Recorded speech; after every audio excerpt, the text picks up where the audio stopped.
You have enough to scroll 1 hour or more to find a tutorial that shows you exactly what you need to do on Live2D. I got you. Because today I'm going to show you how to use the reverse masks properly.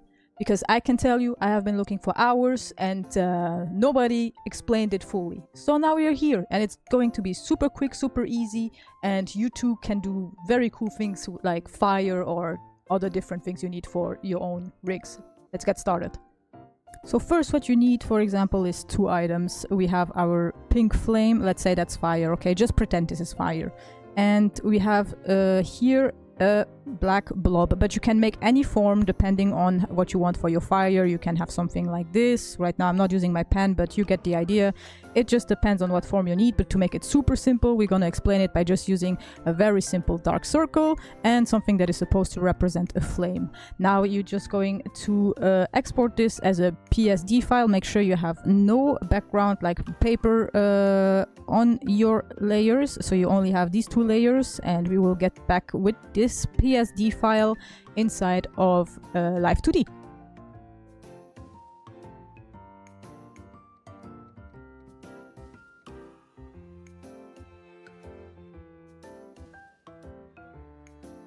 Okay, so here we are in Live2D.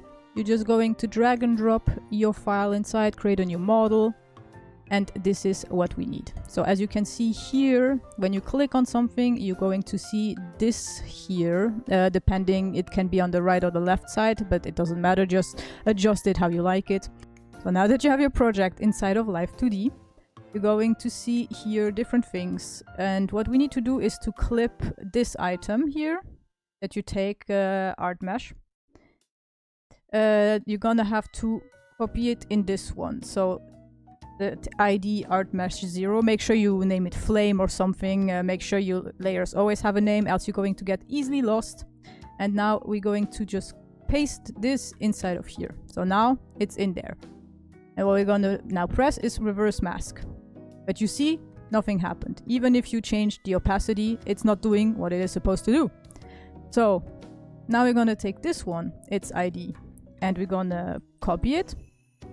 We're gonna take this one. We're also going to reverse mask on this and put the clipping ID inside. And now you can see that it's working.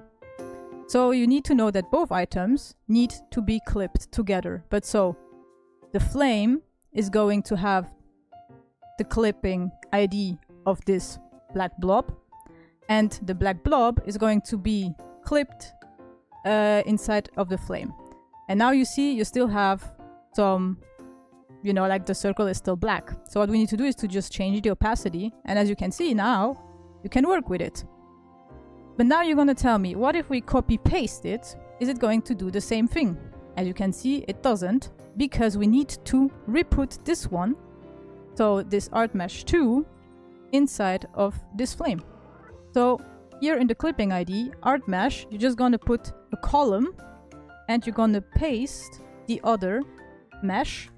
And as you can see, it's doing the same thing again. You have the 2 bubbles that you can work with and make animations with that. But that is something that we will do another time. This is just to explain to you how the reverse mask is working.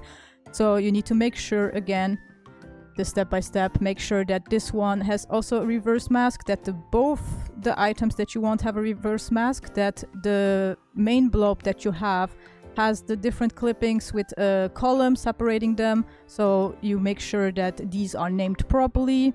They are in there, opacity on 0, and both of these also have a reverse mask, and then you can just start animating them. And this is how you're going to have it working, because each time I check tutorials, they never show you that the important part is to also have a reverse mask on this one, and to make sure that the items are clipped to each other, not only the bubbles to the flame, but the flame to the bubbles as well. So I hope that was understandable for you all. If you have any questions more about rigging and things like that, feel free to leave a comment down below. Maybe there is another tutorial you want to see and you can't find, not even on a 12-old Reddit post. I think Live2D is not that old, but you cannot find it anywhere, or some tutorials are incomplete. But obviously no shame to anyone, because I learned a lot through other people's tutorials. But some things are a bit incomplete because the program is very heavy on a lot of different things now, especially with how VTubing is evolving. So make sure that you check everything out in the program. Take your time, try it with easy object first before you go with a full model. And I might take out for you guys just a very simple basic model that you can train on, but that's something I will be working on if you are interested. But for now, if you want, you can follow me on all my socials. They are down in the description below, and more tutorials are coming, not only for Live2D but also for art in general. I use Clip Studio, so if you're interested in that, just subscribe, and maybe you want to turn on the bell. If not, that's fine, but any support is appreciated. So leave a like on this video, and I'll see you next time on the next tutorial, and I hope this one goes a bit easier.